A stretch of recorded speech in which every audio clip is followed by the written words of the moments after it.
Hey,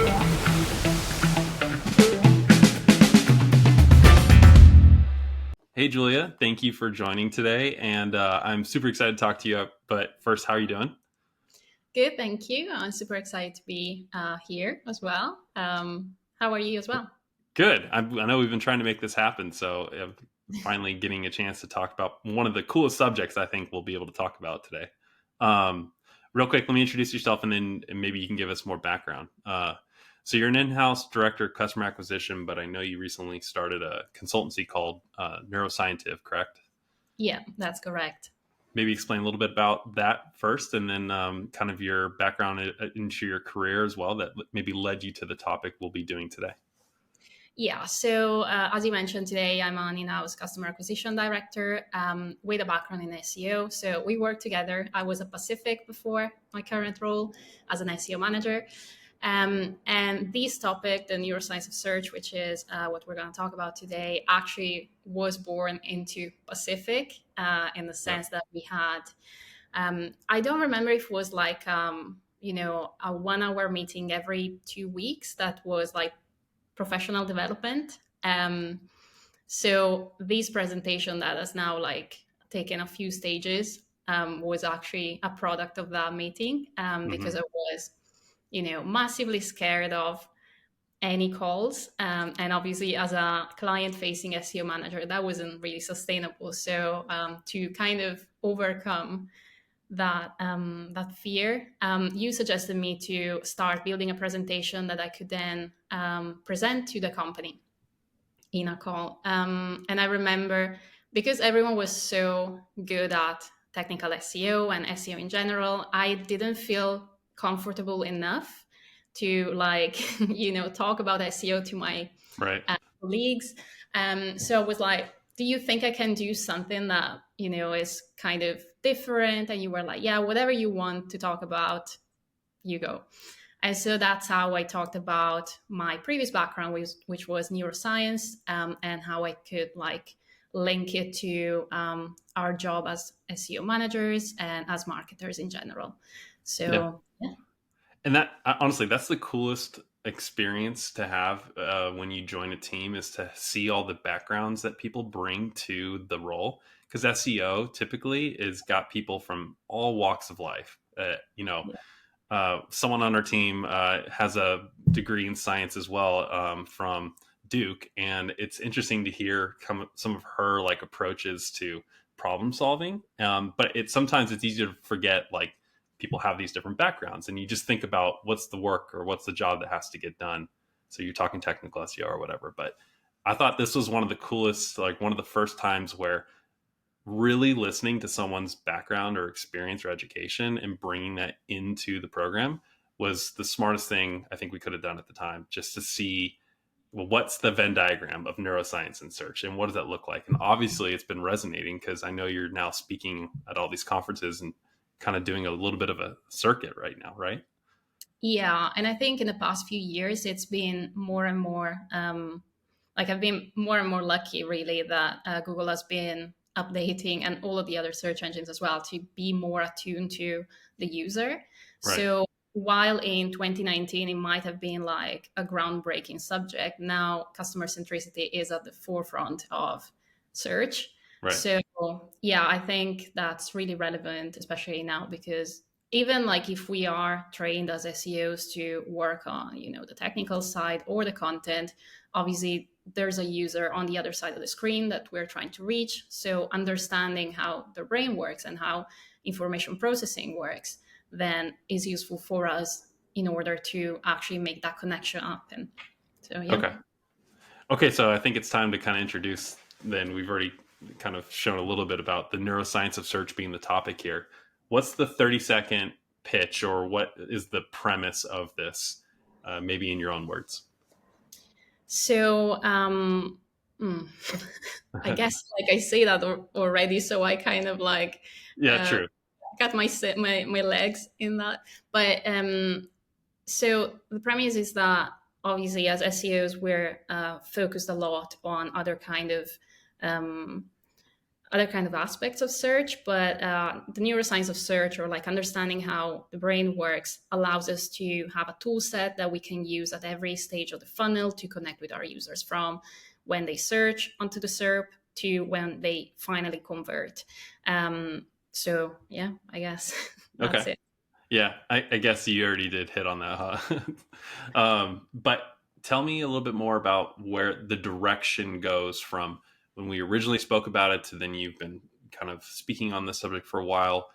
Are you running tests, or are you doing more research, or are you finding other studies? Like, what's that look like in terms of data gathering and how the narrative's coming together in this type of a talk or presentation? Yeah, so I think the very first presentation that I did for you guys was, kind of an array of concepts that could be useful, but I didn't really have the kind of data that I have now to back up those. Amazing. While I was preparing for other presentations, I found myself refining more and more what my topics were. For example, I know that, you know, I was talking about reading skills, or I was talking about this phenomenon of over attention to the left called pseudo neglect. And while that's super interesting, I didn't have enough data to back it up at a conference. And if somebody did ask me a question about that, I don't think I would have had the data at hand to back them up. Hmm. So yeah, I think I definitely did more research. I also kind of took those concepts that I'm really interested in and took them as topics to study more with my own tests. So I do have some tests in the running. I'm still kind of building a bit the landing pages, but that's definitely something that I want to explore, because I'm really interested in, how, for example, our reading skills influence the way that we process information. And we know that normally we absorb, as English speaking readers, more information from the right side, for example, of the sentence. Hmm. But any other eye tracking studies on the SERP have shown how the focus tends to stay on the left. So what's actually the truth, or like what can we leverage in this case to really make the user experience better? And then, yeah, I think some of my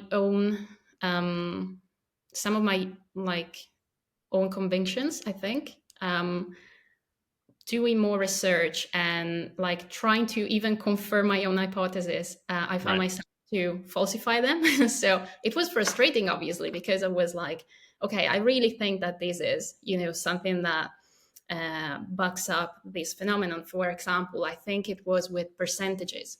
So by definition, we have like these numerical biases that we apply when we process numbers. So Like a confirmation bias, essentially. sort of. So confirmation bias comes into play as well later on, but the numerical biases are literally at the stage, even at an early stage of information processing. Like when we see a number and we have to make judgments based on like a couple of numbers, we have the distance effect and we have the size effects. They're both really interesting effects that have been isolated in a number of studies. And what both say in different ways is that as a magnitude becomes bigger, as the number becomes bigger, judging the differences becomes harder. So my initial thought was that, well, then to make the user appreciate more our savings, we should use the lower number, right? Oh, you're talking for a pricing strategy in Yeah, particular? Yeah. exactly.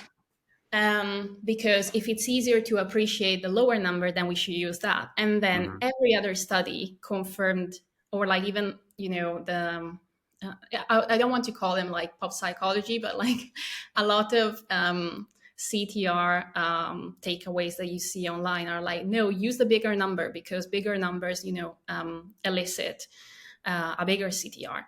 And I couldn't get my head around that until I realized that we were using tricks. Like, obviously, because we're slower as humans to estimate bigger numbers, we do tend to click on the bigger number because we're tricked into thinking that it's a bigger saving, although it's not.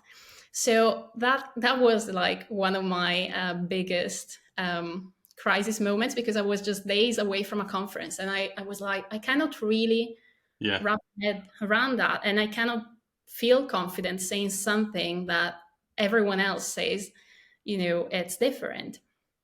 So I think actually that led me to explore another thing that's quite topical now, which is obviously if you're using tricks to get your users to convert with you, at some point you'll hit a blocker, and that's something that will eventually hurt you harder than if you were honest in the first place. Right. And that's when negativity bias comes in, which is when, as humans, we tend to allocate more value to a negative stimulus as compared to the positive counterpart.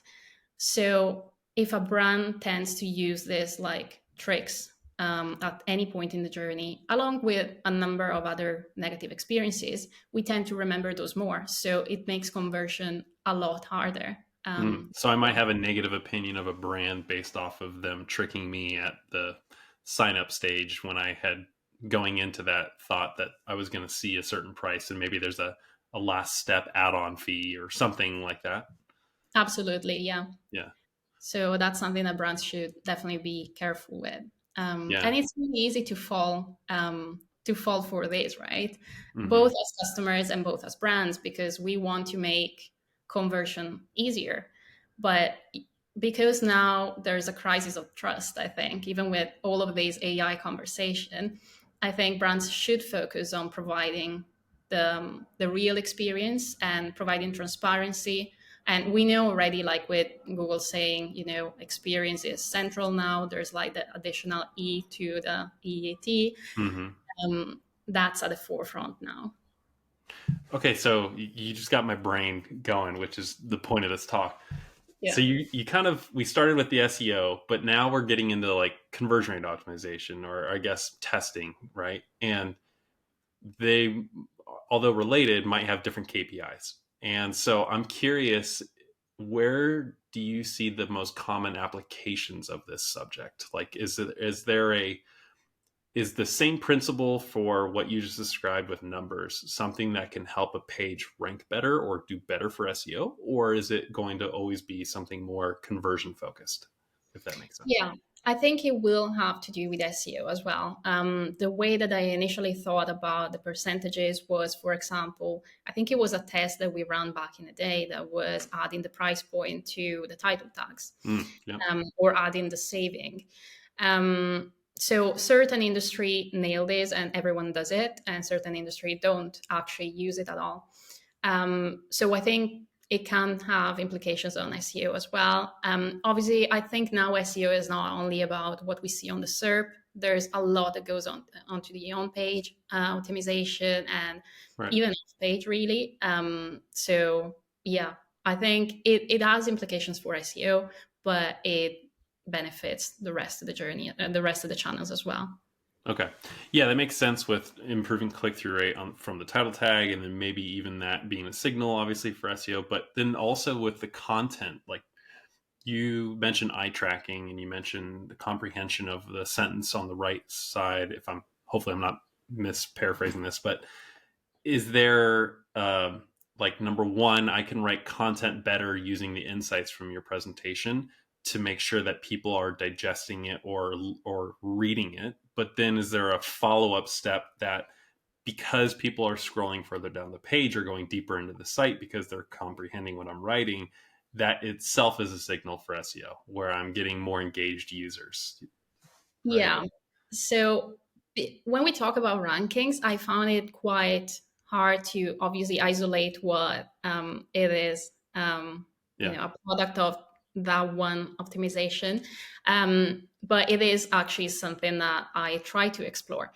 There's not many studies that have tackled what I'm interested in, or like what I was interested in showing. For example, I talked about primacy and recency effects. So we tend to remember in a list of objects, for example, or words, what's presented at the top and at the bottom of the list. And also, this goes on to persuasion as well, because when we hear a number of arguments to support something, we tend to be persuaded by the arguments that we listen to first and last. Mm-hmm. So I tried to see if there was any kind of ranking study that could sort of isolate these effects as well, to see if search engines are actually biased as well in this case. Oh, really? You think because of how the algorithm or how something was written that there might be a similar bias in the? Well, because like they're catered to what humans Oh, they're do. feeding. Yeah, we're feeding it signals that essentially based off of the bias for the primacy. Yeah, so I thought there might be a relation. So Yeah, obviously, I didn't really like do studies on my own on that yet, and I think again like ranking studies are super hard yeah. because there's so many factors that go into it. I did find a small study that was from pedalo.co.uk. It's an agency here in the UK, and they seem to isolate this effect of that mirrored primacy and recency effect, where they had like a number of new domains set up, and then they made up keywords that weren't even like, I don't think it was like existing words, so that they could test better and like have less noise, I guess, in their Oh, results. was this the pharmaceutical test one where they made up names for medicines and they? I think so, Yeah, yeah. I saw that study. Yeah, and they saw consistently better rankings for the pages that had the primary keyword mentioned in the first and in the last paragraph, or like second to last paragraph, actually. Hmm. Um, so yeah, that's one study, the one study that I could think. But if you like, or any other SEO want to run studies of that kind, please do, so we can have Yeah, like better clarity on that. yeah. Uh, I oh man, I think of so many applications, but it's funny. The applications or the examples I'm thinking of, I only think of the second you tell me one of the principles, like recency bias, privacy bias. I'm wondering if there's like a quick walk down of the main principles that you've been testing against or have, theories on. Do they have applications in what you're doing? Like what are some of those concepts in neuroscience? Yeah, so I'm just gonna look on the side because I got the presentation. No, So I, I'll get, and I'm good. If it's okay, I'd love to share that as a link below or something. yeah, sure. Yeah, these are some of the things that I talk about in this presentation in particular, and I'm expanding into articles as well on my website. But a few things are about cognitive biases, heuristics in decision making, social proof, and emotions. So I'm gonna just go scroll down to the part where we have like these concepts. By the way, I can't help but think that you're playing your own tricks in the presentation, like the words you're bolding or how you're phrasing it. My brain goes, she's probably employing some of those concepts in this deck. Yeah, yeah, yeah, absolutely. And the emojis as well, so that they Uh can. huh. Smart. But oh yeah, something we haven't actually talked about. So these actually was quite popular in the talks, because so you know how when we are searching, we get bombarded with a lot of results, right? And not all of them are useful. So we need to actually discriminate among a lot of these that might not be relevant to our search. So obviously, we use selective attention, which is connected to SERP. We're continuously bombarded by a lot of stimuli that are all potentially competing for our attention. So we don't even realize it, but we use this process called selective attention to filter out the stimuli that we want to bring back for further processing. And we discard others and we label them as noise. So this process can be triggered by the internal factors, which are the ones that, motivation, for example, when I really need to finish a task in time, cognitive biases, which we can talk about, and then external factors. So these external factors are not only related to the perceptual features of the object. So, for example, if a stimulus is bright or if a stimulus is particularly loud, for example, in the real world, right? Mm-hmm. But it's also related to how relevant something is. So if a stimulus is particularly relevant in the context to my experience, then I will react with an attentional shift towards that source. So that's what's being called the cocktail party effect. Like when you hear your name in a room full of people and you're already engaged in your own conversation, but you hear your name and your attention goes to that conversation, Yeah. right? And obviously, like if we are SEOs, then we know that we need to be relevant because otherwise we would be doing another job, I guess. But the one thing that like is really interesting is the common ground that we have, irrespective of our backgrounds, our names, etc.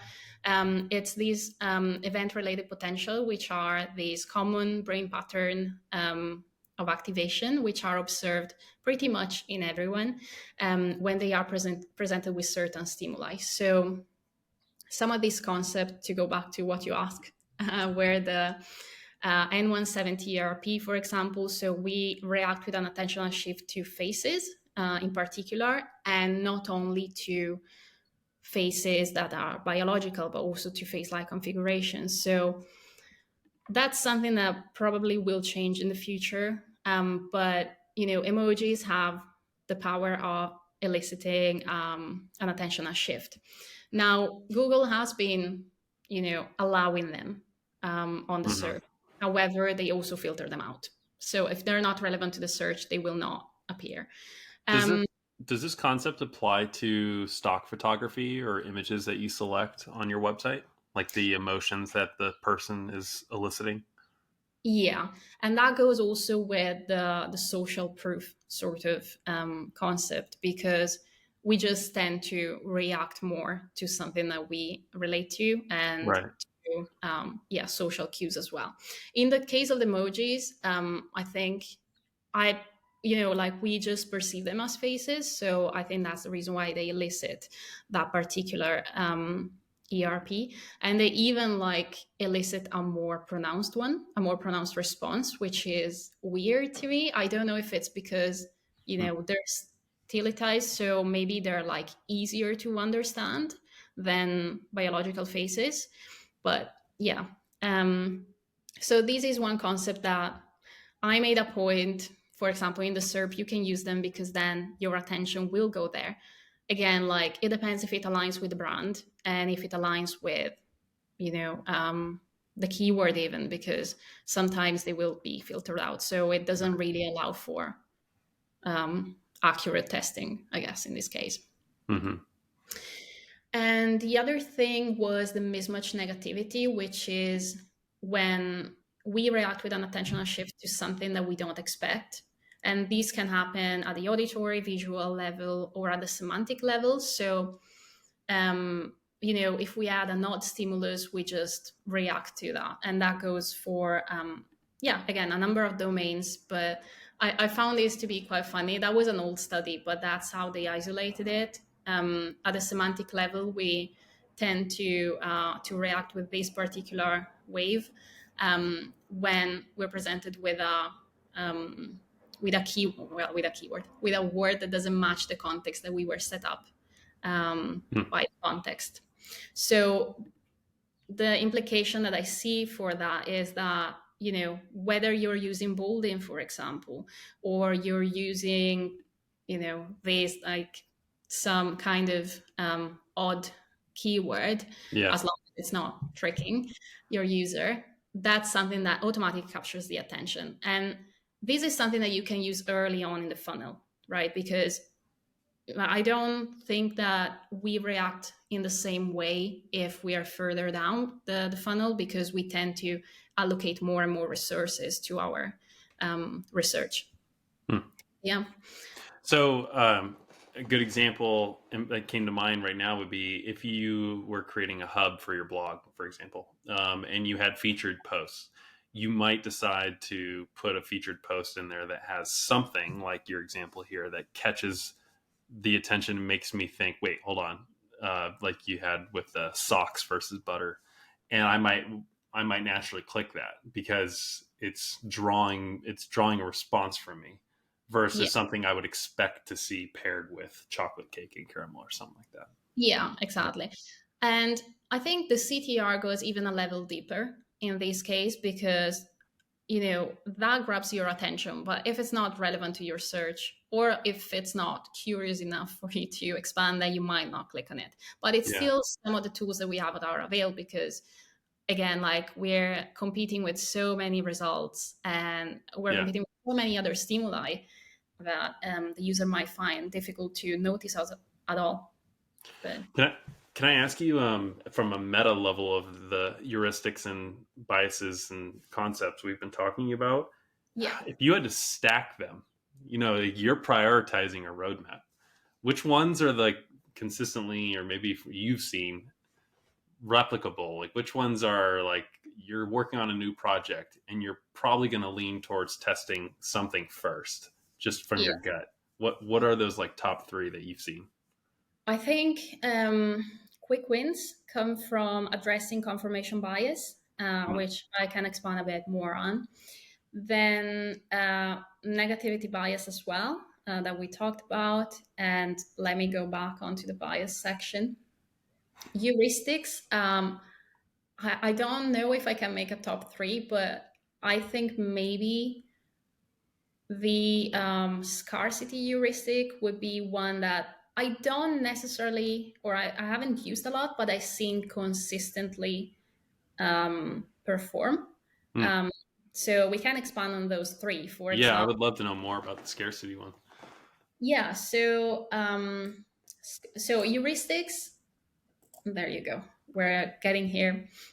So there's different kind of heuristics that we use because we're so as we mentioned we have like limited cognitive resources and we need sort of shortcuts to Hmm. make decisions easier on us, especially when we need to make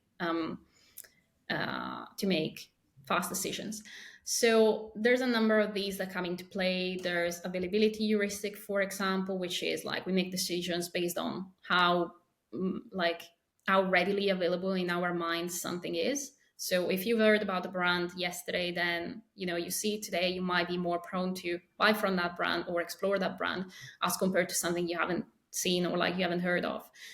With scarcity heuristic, I like to bring this up because like she gets told off on like this is Emily in Paris. I don't know if you've seen it. I kind of take Hmm. Yeah. chance everyone's seen it, but Yeah. she comes up with like scarcity creates demand, and then she gets told off because that's really basic. And it is really basic to be honest, but everyone uses it and they do it like really nicely. As in, we tend to respond to that because we tend to place more value to something that's perceived as running out or like limited. So Hmm. again, these was from Expedia. I think these are still examples from the old website, like back when we used to work together, and they consistently work. One caveat to do here to mention is that again, you don't want to trick your users, both because like it's wrong and Yeah. we've seen that users tend to react negatively to negative experiences, but also because your legal team might actually not like it very much. True. True. Yeah. But to your point on the negativity, I mean, that's the line that you have to toe right there because I don't know if I'm biased because I work in marketing, but whenever I see urgency messaging or scarcity, I know why they're employing it. And I kind of get miffed where I don't want to go through with the conversion unless I really have no other choice. And a common thing would be like what you have here with travel. So, like Airbnb does this all the time. However, many people are also looking at the same place, right? Um, and I'm like, I know what they're doing, and it leaves a bad taste in my mouth, but I might still go through with it only because they're Airbnb, right? Whereas if I had many options in a given whatever I'm trying to purchase, I may just my personal preference not purchase with that person because I'm a little annoyed by what the tricks they're pulling, and I don't know how well known that is in the world versus just maybe my marketing bubble. Yeah, it's a fine line, and I think I relate to that as well. I tend to, be very wary of like scarcity messages. I think it's worth testing different messaging as well. Uh, Hmm. so presenting scarcity in a way that skews a bit more towards the social proof, for example. So Yeah. if, I think I saw it. I think I might have an example here actually, which is 46,000 people protected their tickets. So it's not like really scarce Hmm. because it's like this is not something that's running out, but that's something that your pals are doing. So probably you should be doing it too. So maybe like playing around with that messaging would be kind of interesting because I think now people know, even like if they don't work in marketing, they will know that, marketers pull these tricks. And Yeah. sometimes they will anyway rely on other aspects of their experience to make their decisions. And I think that's why it's really important to know other sort of decision making factors they might use. So in this case, as you mentioned, Airbnb, you go for Airbnb because you know Airbnb. You had a nice experience before, right? So that's familiarity for you. We got a slide for that too. You're predicting all of the different things that. Yeah. Yeah. So if you're familiar with a brand, then you don't even need to allocate more resources to your decision making process because you had a nice Hmm. experience, it'll be fine again, right?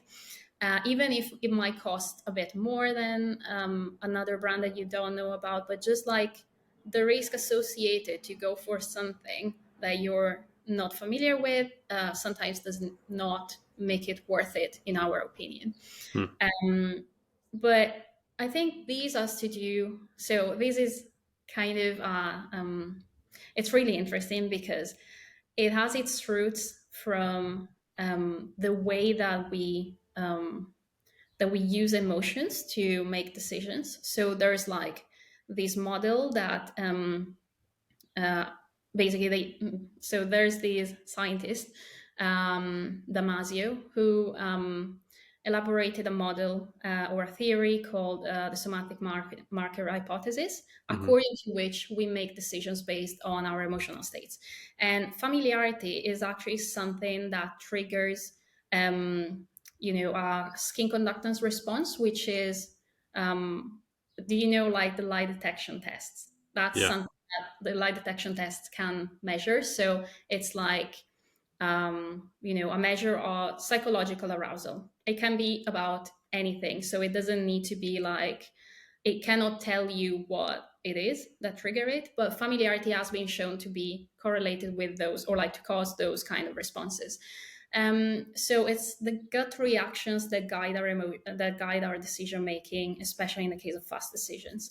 So that's the reason why something familiar actually feels, nice and feels safe. And ultimately, customers want that. They want to trust. They want to feel safe. They want to know that their investment is going to a good place. Yeah.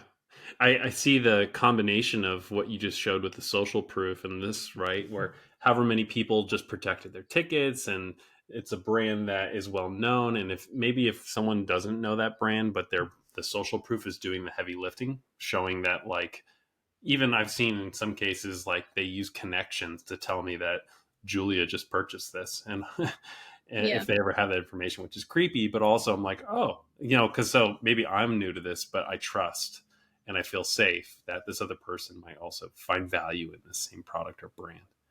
Yeah. Um, well, at risk of going too deep into all this, I'm curious. Maybe walk me through like where's this going next? This subject or this presentation, like where's it going? What things do you have in the horizon for it?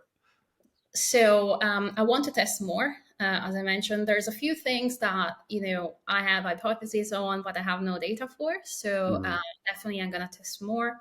Then I'm going to expand a bit more in depth on the familiarity bias and on the negativity bias. Actually, in my next couple of talks, negativity bias is something that does not only influence the way that we process information or we make decisions, online, but also in our daily life. So I want to explore obviously like the origins of it, and but also how it affects the way that our professional and personal life um, you know goes or gets perceived, and how we can flip the script Hmm. and sort of revert these bias in a way that can trigger positive growth from an organizational and personal perspective.